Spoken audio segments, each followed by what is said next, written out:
So may adlaw mga bay. Dali og uban ni ninyo sa mong buhaton karong adlaw. Kay karong adlaw mga bay ni buhaton nga charity event didto sa isla sa Kauhagan. Kana nga isla mga bay nga mong padulngan karon, isla siya nga nasa kuprapod sa Olanggo. Og part ra pud na siya sa Lapu-Lapu. Og kani nga charity mga bay gipangunuhan ni Sir Bless Olarita, ang founder sa Kaisa Tayo Alliance Federation Motorcycle Advocates Philippines Region 7. Og kani nga event mga bay giubanan og suportahan sa nagkalain-laing grupo diri sa Cebu nga mga motorcycle riders. Ug unya mga bay ako ipakita ninyo ang mga grupo nga ni-participate ani nga event. Og diri mga bay naabot nami sa isla sa Kauhagan. Ug mao na ang among bangka nga gisakyan. Ug diri mga bay amo nang ginaog ang among mga karga nga para sa mga bata. Kay manghatag mi og bugas karon mga bay ug mga school supplies para sa mga bata diha sa Kauhagan Elementary School. Ug sa akong hibuon mga bay, mao pa ni ang kinaunhan nga experience sa mga bata mga bay nga naay manghatag nila og school supplies gikan sa mga motorcycle riders. Mao nga dako kayong pasalamat ang mga maestra mga bay ug ang mga barangay officials sa Kauhagan Island. Ug diri mga bay padung nami diri sa eskwelahan sa Kauhagan. Kana siya mga bay mo na si Bro Conde, ang member sa MAP Riders Philippines. Ug gugihan kina si Bro Conde mga bay. Kay giingnan siya ni Bro J nga madala niya ang bugas sa eskwelahan nga walay hunong-hunong, paimnon kuno siya og kulapo. Ug diri mga bay naabot na gyud mi sa Kauhagan Elementary School. Ug nakita niyo diha mga bay nga naa gyud in taon ang mga bata nga naghuwat sa mga riders. Ug makita gyud niyo mga bay nga excited jud kayo ang mga bata. Kaya launa pa dapat ang event mga bay pero alas 11 pa lang na sila sa eskwelahan. Ug diri mga bay nagtuyok-tuyok sa mi sa isla samtang nagpaabot sa ubang riders mga bay. Ug makita niyo mga bay nga ang mga dahon sa mga kahoy mga bay is nangalaya na tungod gyud ni sa kainit sa panahon. Ug ingon ang mga residente mga bay nga among nakaistorya, uwanon lang daw ni og 2 to 3 days mga bay maulayan na daw ning mga kakahuyan. Ug bilib jud ko sa kalimpyo sa isla mga bay. Kay matud pa sa among nakaistorya, taga-adlaw jud kuno sila manglimpyo sa tibok isla mga bay. Ug diri mga bay amo nang gisugdan og luto ang among lugaw mga bay nga ipakaon sa mga bata. Ug nagpa-cute dayon si Bro Rodolfo. Mao na siya ang badi-badi ni Bro Jake mga bay sa pagluto. Ug kana siya mga bay mao na si Bro Jake.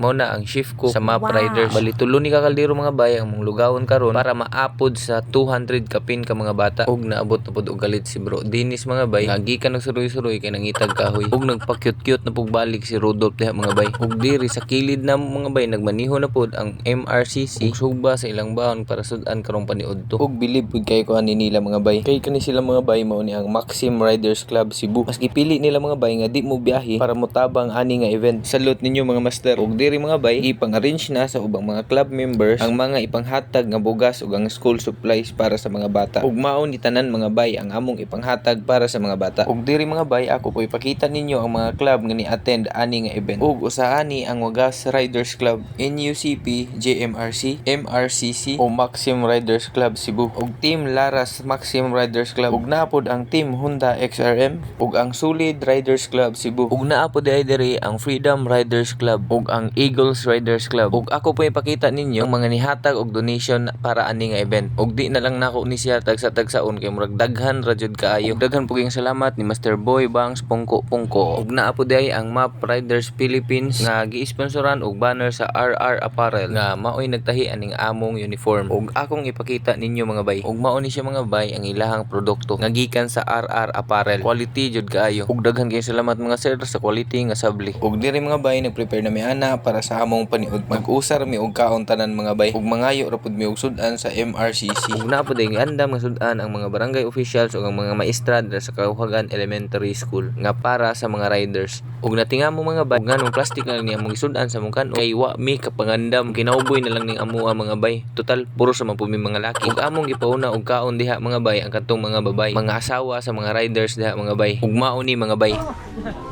Umana mang mga babay.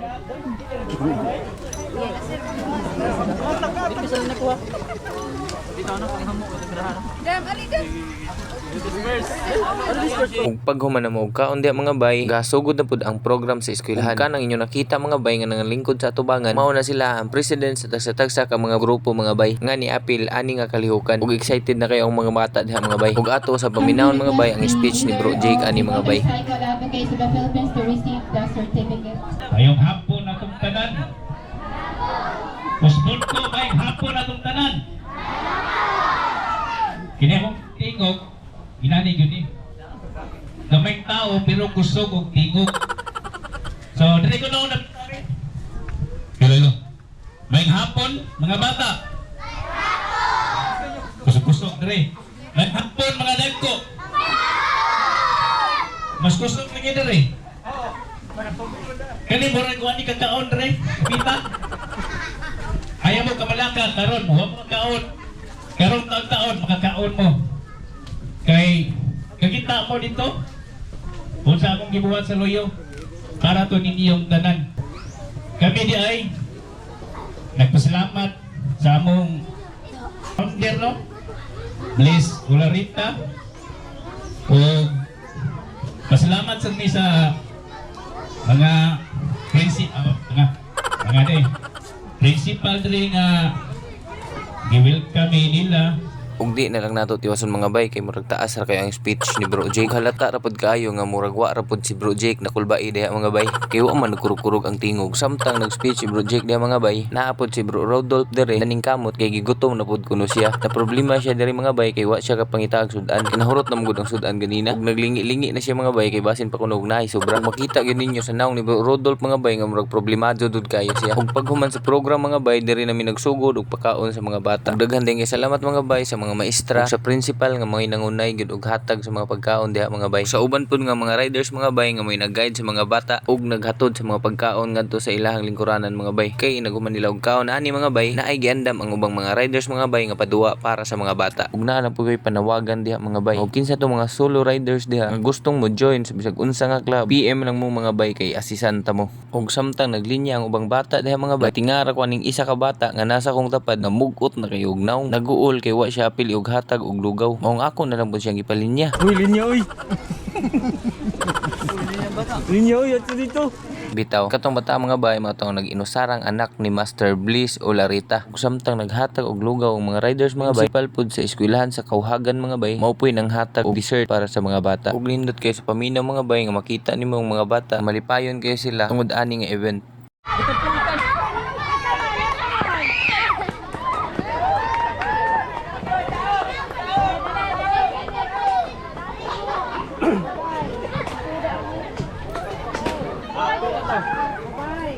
Ina go sa grade 6, Brian, Jonel. Bahay ko ang taon mo.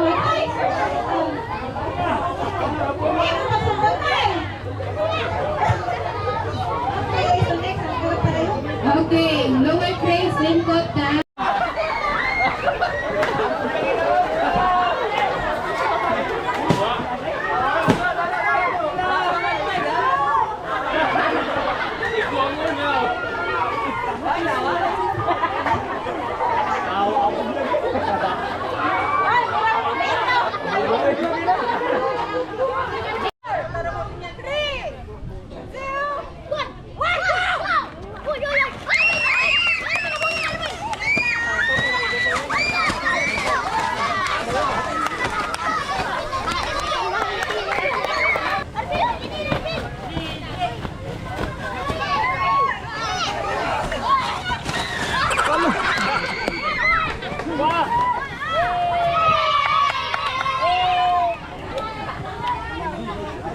Diri mga bay kay hapit naman human ang atong event, nagpa-challenge midira mga bay para sa inahan sa mga bata. O gipalunguluhan na sa taga NUCP kanang babae nga nagpaint.